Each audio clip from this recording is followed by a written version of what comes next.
مقصر باشید. قرار این دو چرخه‌ای که میبینید از این رو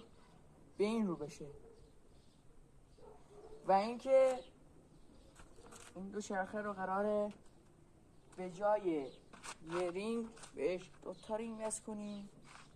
و بهش از همه جالب ترینه که بهش میخوایم لاستیک ماشین وصل کنیم.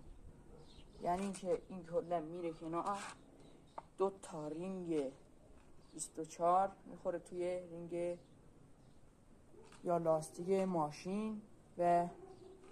کلا اسپورت جمعش میخوایم بکنیم و اینکه کلا عوض ما اینجا بریده بشه، کلا رخ دوچرخه قرار عوض میشه و شما هم اگه دوست داری تا آخر ویدیو باشید، کانال منو لایک و سابسکرایب کنید و شما هم از این طرف هم روی دوچرخه هاتون بزنید